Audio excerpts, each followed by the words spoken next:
Good. Okay. Hello, everyone. I'm really glad to be here. I'm Gabriele Lombardi. I work in ARGO Vision. We do computer vision. We work in many fields. Now we are working almost mainly in the pharma field. So we process images to do checks or quality checks on the production, almost. I will speak today not so much about computer vision, not so much about embedded devices, so why the title? Mainly about software architectures constrained by the fact that we work on embedded devices and we must manage computer vision algorithms and pictures. And pictures are heavy to move across the network. Maybe the network is not available at all. So we want to have something that is fast enough for the task on a constrained environment. So that's the point of today. So what means fast enough?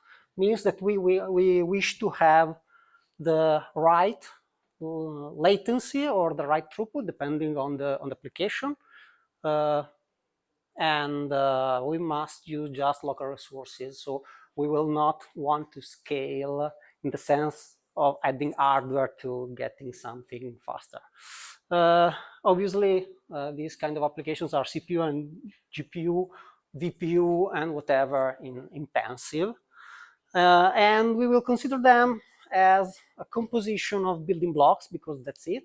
Also, if we write new algorithms, generally we develop these building blocks and then we have the issue of composing them, also if they are custom.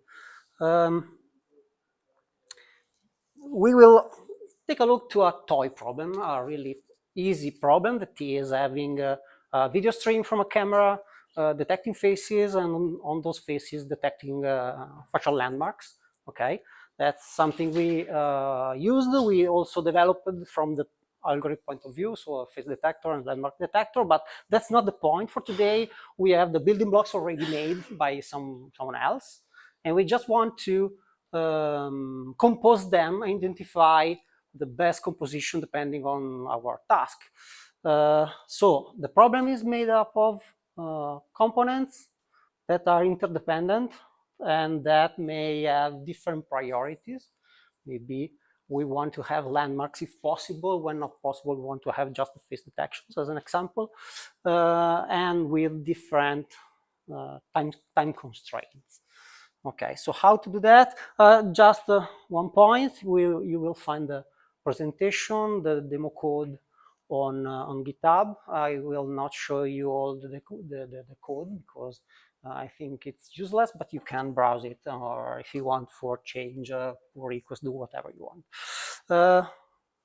So for us, the problem is solved this way. We have in Python our building blocks, and we don't care about their implementation that is native and will be, let me say, as fast as possible. That's generally never true, but let's say we cannot get something better from this stuff. Okay, so Python here for us is an orchestrator of low-level algorithms, low-level in the sense of that low level after the interpreter, okay, under the interpreter. There are many architectures we also use. Maybe all of those I listed, they are not all the architecture we want to use. And we will speak today about pipes and filters. All of you know about pipes and filters for sure, but I wish to check what's good, what's bad, what are the choices related to pipes and filters. Okay, so just to say, monolithic application, let's write code as we need, just an unstructured set of operations. Let me show you the code. No, yes, just the code, not the demo. But yes, we will run the demo too. You have all You have all this demo if you want, but we will not check all of them. Okay, this is the example of an unstructured code that is just write your operations, take the outputs, use the outputs where there are dependencies, and so on. Okay, this is pretty good. It's bad from my point of view, but it's pretty good because it's sequential. It's really simple. It's not so bad from the performance point of view because there is not much overhead. If you add stuff to orchestrate things, you add overhead. Here, I take the result of the gray image here, I put it where it is needed, and there is almost zero overhead. Okay, so why changing this kind of architecture, if you can say that? Because it can be faster, because it's not configurable, because we like to build blocks and compose them, maybe another motivation, okay? Let's not read this stuff. These are just a bunch of questions we want to answer. We'll try to do that. So pipes and filters is made up of pipes and filters. In this drawing, you can see the filters as blocks and the pipes as connections. Obviously, data flow through pipes from one filter to another one. Okay. So the main block, from my point of view, is not the filter, it's the pipe. The name is not filters and pipe, but pipe and filters. And the pipes are those pieces that connect things. And they can be as easy as a function call, so direct connection, or they can manage communication across threads. Yes, we can also have a direct call to stuff that communicates between threads, but at the end, we want something to synchronize them. Or across machines, across clusters, across the network, no. Avoid in this kind of architectures the network for two reasons. The first one, maybe we do not have the possibility to work with the network. In the pharma field, this is something normal. You cannot connect your system to something that is far from the line of production. And because the latency you have communicating on the network may be low, but has a large variance, sometimes maybe unreliable, and you can get spikes of latency. So you don't want that. Transparently, obviously, it's not another kind of communication, but it's the idea to abstract, as usual, the communication, so that something else manages what kind of communication you must use on a single pipe. What you can see here is obviously one kind of pipe, one implementation. It's a queue. In general, if you have threads, you want to make them communicate, and they must communicate through queues. There are many kinds of queues. You can implement your own if you want, but it's not a good idea to do that. In Python, you have lists. Do not use lists, very, very bad. It may be good from the performance point of view only if you use the list like a circular buffer, but don't reinvent the wheel. Okay, so use what is already done for that. You have the queue or the deck, and the deck is the best one. Let's try with the first demo, and obviously it will not work, but let's try. Yes, maybe that's not so important to see that I'm saying simply run the script. The script is this one, QBench. Okay, oops, thanks. What it does is just to taking an implementation of a queue, executing a certain number of iterations of message passing of two threads through that queue.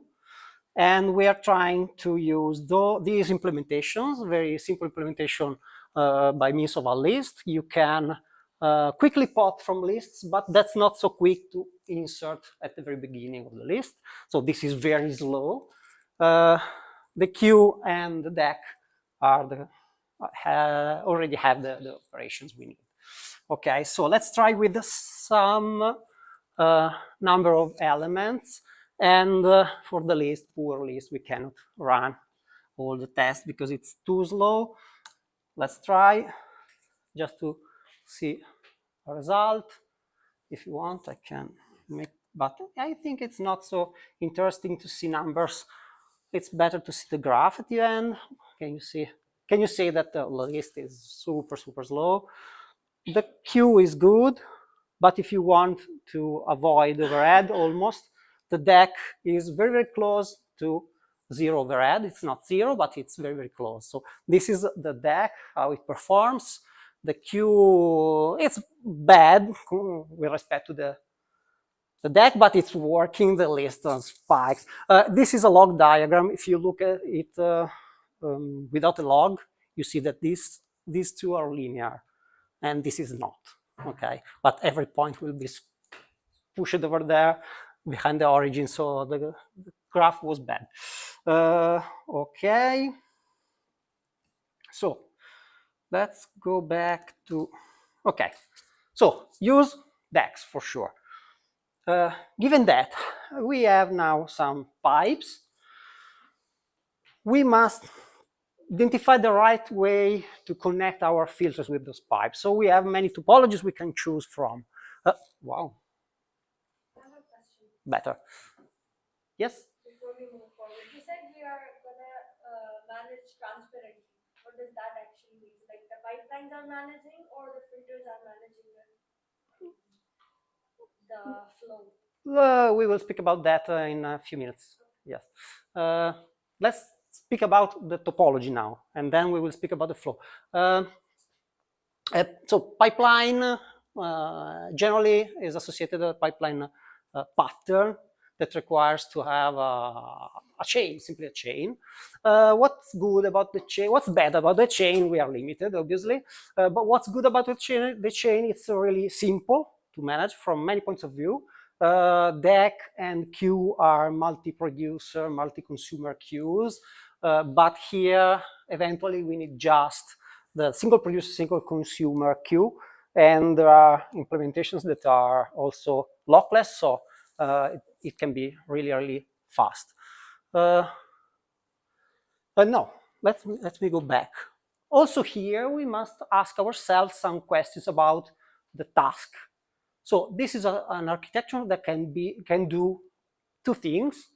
We will speak about multiprocessing later, but this can do at least two things. It can process every single token, message. Let's call them images, but because images are what we are processing. Every single image incoming, but we can also put queues in the middle that instead of being blocking queues are discarding queues like leaky buckets. Okay, so we can decide if our application must process everything or our application needs to be real time, eventually discarding some processing. And we face both the situations, and they are completely different. Obviously, we can use trees, so we can add a new building block that is some fork, maybe a fork, maybe in the sense that we can here decide to distribute the frames between the target filters, or we can duplicate those frames to do different things. Okay, duplicate not in the sense of cloning, but in the sense of sending that frame to all the listeners.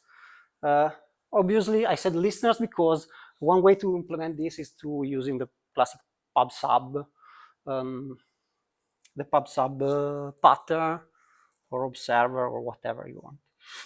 Okay, we can do also the other thing here, that is joining.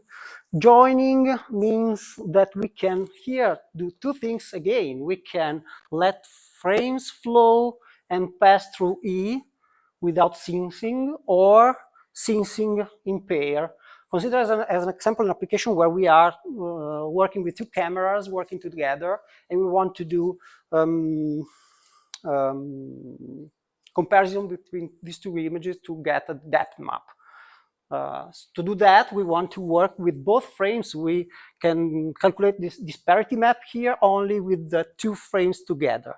So in that case, we need to synchronize. Okay. Here we cannot use this kind of queue that is really simple. Also, the single producer multi-consumer queue can be implemented lockless. It's not so easy, but it is possible. I don't know about multi-producer, multi-consumer queues lockless, but maybe they exist. I don't know. The last possibility, obviously, is to have something that is not a DAG, but is an arbitrary, fully connected, at least, graph. Here we have feedback loops. How can we manage feedback loops? Obviously, here we cannot synchronize. We can just get feedback, and we have many algorithms with that feedback loop. In general, this feedback allows to collect statistics, to tune the execution of the algorithms. Okay, I mentioned some kind of, let me say, patterns, messaging patterns. There is an interesting paper speaking about this kind of stream algebra, as they describe it, name it. And it's quite interesting. I found a lot of patterns I used without knowing that they have been described in an algebra. They distinguish two levels. First level of algebra, where they have the single messaging, and the second level algebra, where they have composition of the first level pattern. So it's interesting if you want to take a look. At the end, there is a bibliography, so you will be able to find the titles of the papers. Okay. Last but not least, obviously, pipes and filters. There's also the filters. What are filters? They can be quite complex things, but at least they must be callables. We must pass data through something that can be as easy as a function or something more complicated. The interesting points are that a filter processes something. It's described also by ports that we can call, if you want, in and output arguments, but the name is port. They can be typed if you want to check that everything is okay when you assemble the network, the graph, and you must start it by the care of checking. You must somehow, we will see in the code, you must somehow manage the life cycle of these filters. That is, every piece in the graph must initialize itself. As an example, the face detector must load the data from a model and initialize itself, okay, or the camera must be switched on and so on. So, and at the end, they must be gracefully shut down. So the management of the life cycle is not so easy, depending on the pattern we use. And then these pieces must be parameterized and also assembled. In general, inversion of control gives us the possibility to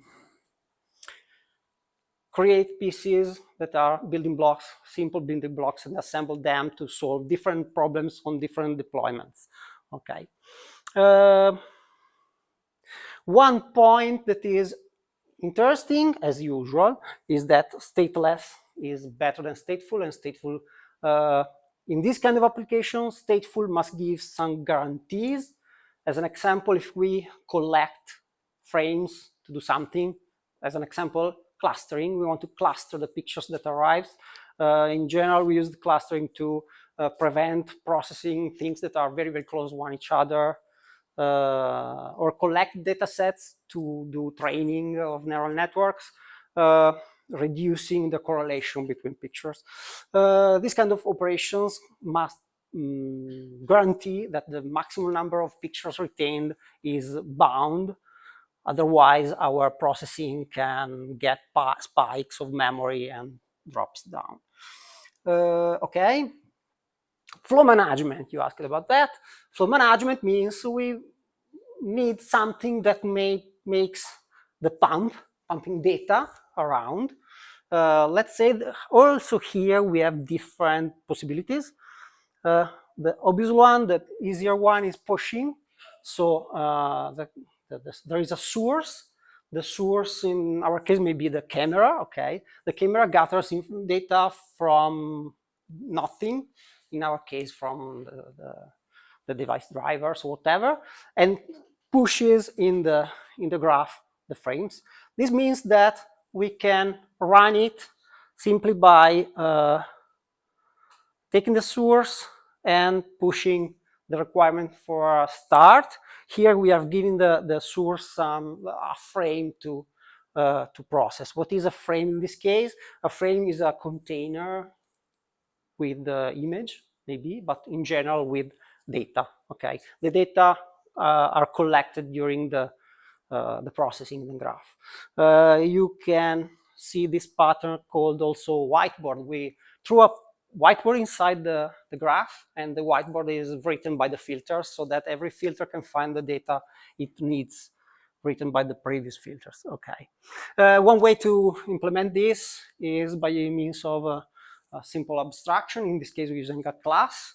But in the examples, I inserted also a functional style code because obviously you can use whatever you want. Okay, so the pump here is the runner that requires to the source to do something. Obviously, we can do the opposite. We can pull, so ask to the graph, okay, give me a new data, a new frame, and the call falls back to the source. One way to get this in Python is using generators.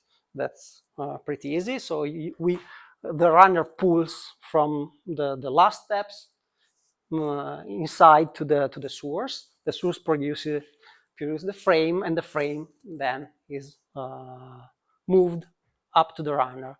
In this case, the runner must throw away the result because our task was just to traverse the graph, and there is one step at the end that shows the video, so we need nothing. Okay, what is the problem of generators in this case? That we can just implement easily the pipeline. Maybe we can have a good DAG, but with complexities, we cannot get something general. Okay.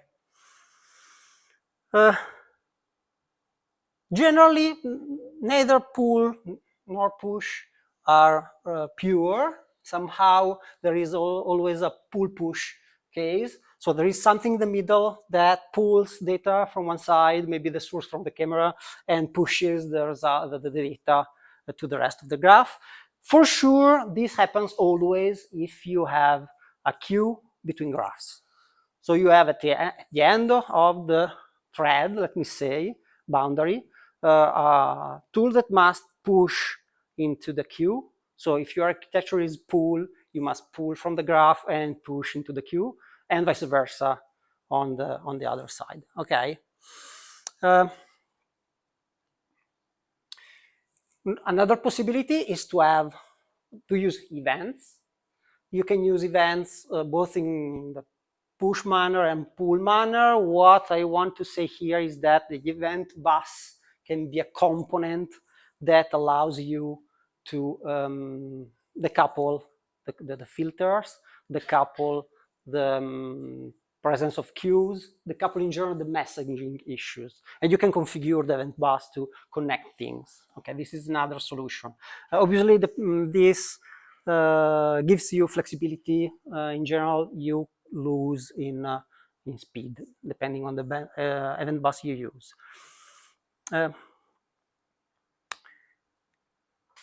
The idea here in the event bus, but in general, is to have the third view that is not from the push side or the pull side, but from, let me say, the top. So something external can move things into the graph. This is the case of vector systems as an example. Okay, there are few, no, not few, there are a lot of frameworks for doing this in Python. I implemented an example with PyCA, that is a simul porting of akka in Python.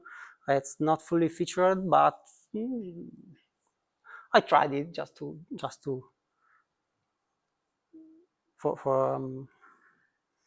give you an example. Two of the most known actor systems are Despian And Scalar is really interesting.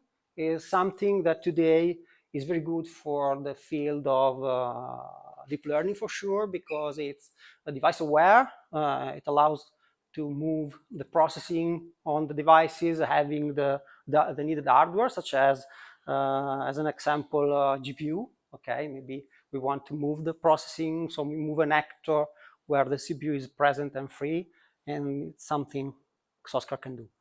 Okay, if you never read this book, it's interesting because shows you vector model. Okay, it's a tool, but in general, the messaging patterns that are similar to object-oriented patterns, but completely different because they are oriented to messaging between, in that case, actors, but in general, maybe between microservices or something else. Okay, in this case, the filter is an actor. The actor can receive messages, dispatch messages, and send messages to other actors. So we can receive the frame, we can process it, and send the results to the target requiring for this information. It's not, in my opinion, the best architecture to use, because you need to connect the actors, and you wish to have closer control on the queues. And here the mailbox, here the queue is a mailbox that receives messages to be processed, is something that it's not always easy to change, okay, to customize. There is another interesting family, always as an external flowing system, that is the timely data flow framework.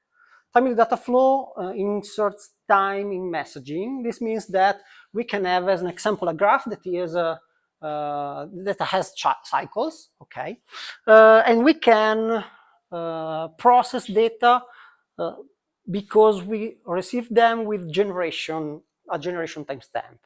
Maybe just a timestamp, the idea.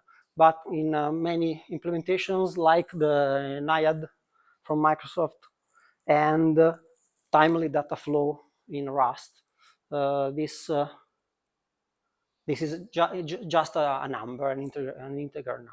Okay. So in this case, you have data that flows in generations through the graph, and you can receive different, in one filter, you can receive data from different generations, and you can reconcile the data knowing which generation they are. There is a good framework that is Bytewax in Python that wraps timely data flow from Rust. And if you don't know it, take a look, it's interesting. It's another point of view, okay? It's generally used to build up things like updating results architectures, like the Lambda architecture, okay? Obviously, it can run in one process without the need for the network, as we said, so on. Okay, let's talk about distribution in threading. Have I got time? So, if the algorithms have insufficient parallelization, what does this mean? Generally, many computer vision algorithms are inherently parallel and use all the resources available. So maybe we run a face detector, in OpenCV, and we can take a look to the CPU, and it is using all the CPUs because the parallelization is under the level of native code. Okay, maybe that's not enough. Maybe the parallelization exists but on the GPU, and we want to do something else on the CPU while the neural network is evaluated, and so on. Let's take a look of what can changing the architecture. If the architecture is sequential, obviously we have the latency, that is the composition of the time of our algorithms, and we are not parallelizing at all. So our throughput is, let me say, the lower we can have in this case. Instead, using pipes, we can have parallel steps, but only steps that are not the same one. because we need to receive the data from the previous step to process them. Okay, so we gain something.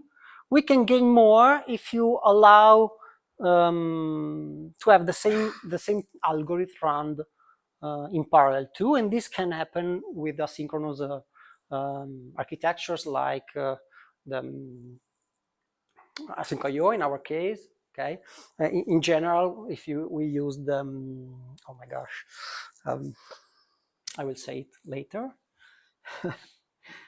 I don't remember the name. Very sorry. Yes, the event loop. The original pattern name was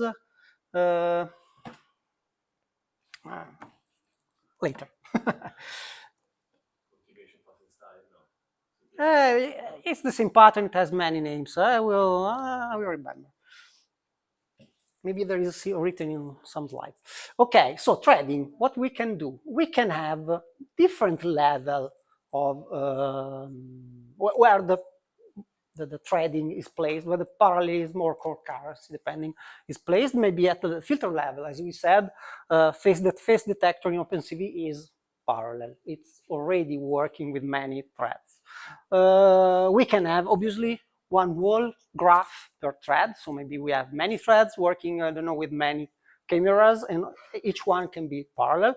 Or else we can have a graph made up of subgraphs, and those subgraphs are threads. Okay.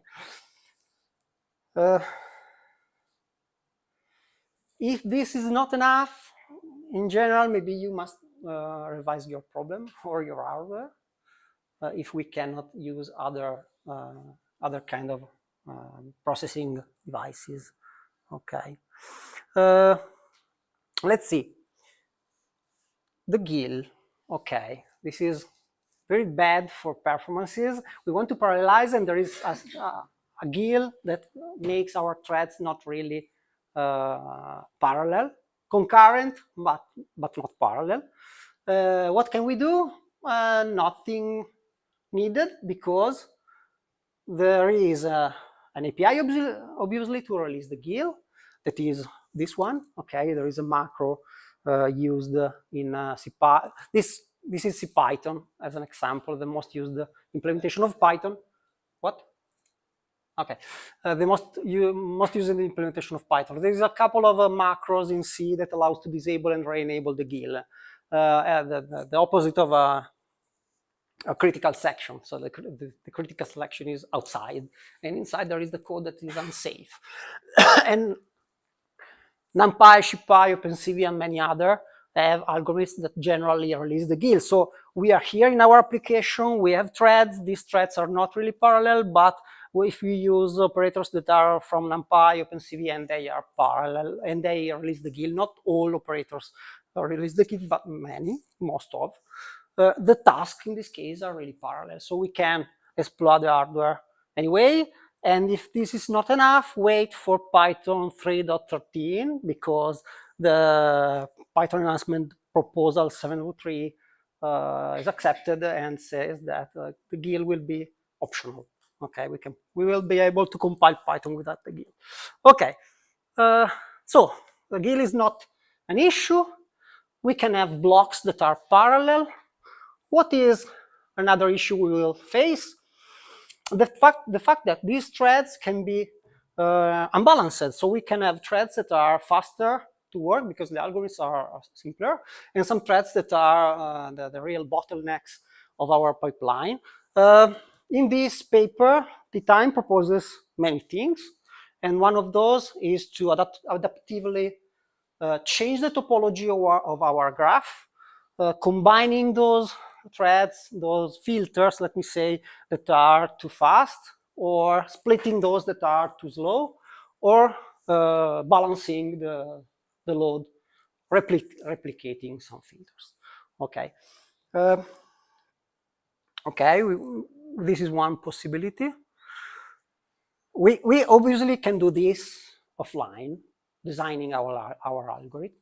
The proposal there was to do that adaptively. Okay, I never done that adaptively, but maybe something we will try. ePipes is another interesting paper that says simply get the best from the fact that you can use simple connections in the same thread. So if we have subgraphs that use simple connections such as simple function calls as an example, we can have the best in the thread. And if we use the pipeline as topology that is linear and use single producer, single consumer queues in the middle, we will have the best we can from both. Okay. I can add that these threads can, instead of using communication through calls, can use async IO. This allows both IO operations to be not blocking, obviously, but also encapsulating them in threads to have the operations that work more like this than that. Okay. So I have an example for this. I will show you in a few seconds. Okay. What kind of messages do we want to move along our graph? Let me say we can, we saw two things at least. We can simply move exactly what we need. So we can have our filters that have the structure of our functions, let me say, with the inputs they need and the outputs they can produce, and we can connect them. How many minutes have I got? 10? 5?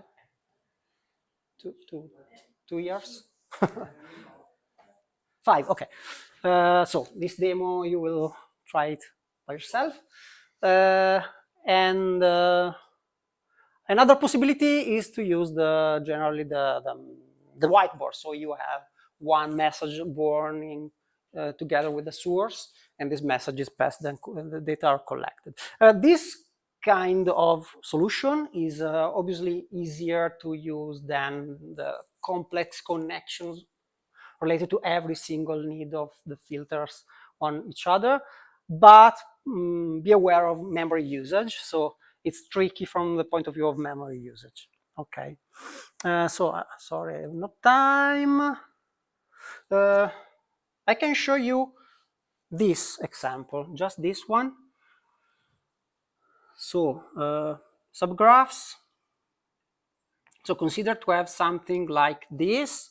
Here we have one graph with, let's start from here, with a source, producing data, processing the image, producing the gray level image, producing faces, and I randomly split. In this case, it's randomly the first graph here. I need filters that interact with queues. So here there is a queue, the Q1. I'm putting data inside that one, and I'm gathering from the same queue in another graph, and I'm continuing the process. And here I'm connecting it back. So in this case, I have a loop in my graph, okay? And the other part is working with the display. In this case, I made this not just to show it to you, but because I need to have this running on the main thread and the source and the display in OpenCV working on the same thread. Not a random thread, but the main thread. So I'm ensuring there is a main thread working there. Okay, I have no time to show you the implementation of this thing, but it's async IO based. So it is exactly this case, and I want to try to run it for some reason, and you will see which one.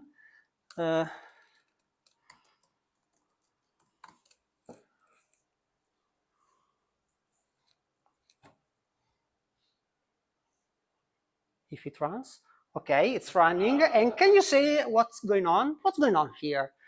We relaxed one requirement. The requirement we relaxed is that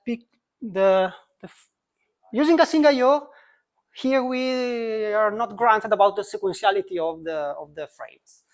So if you want to maximize the throughput, it's the right choice. Obviously, if you need to have the the data processed in the right sequence they arrive, you cannot use this kind of result of architecture unless you have something that sorts your results at a certain point, but that's breaking the requirement to have bounded number of frames in the state of one filter. So in general, it's better not to choose this one. Okay.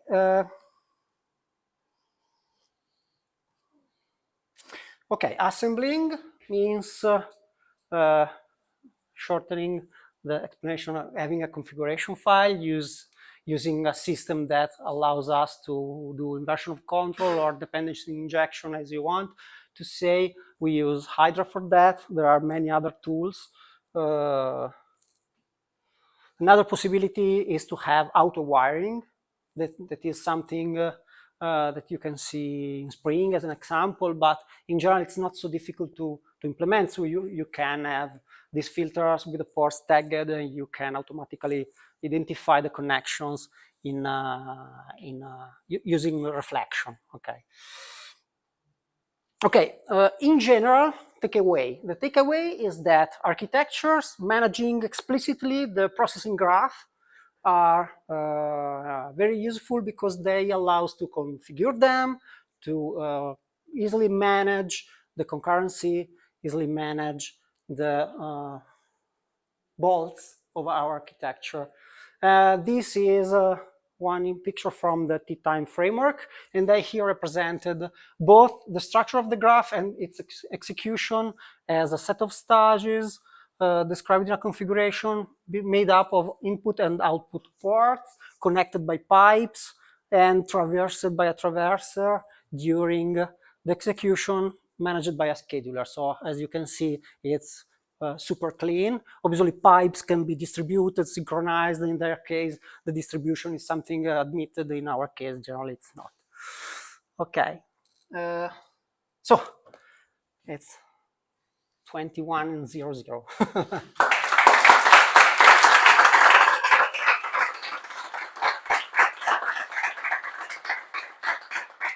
Q&As? I think we have time for a question.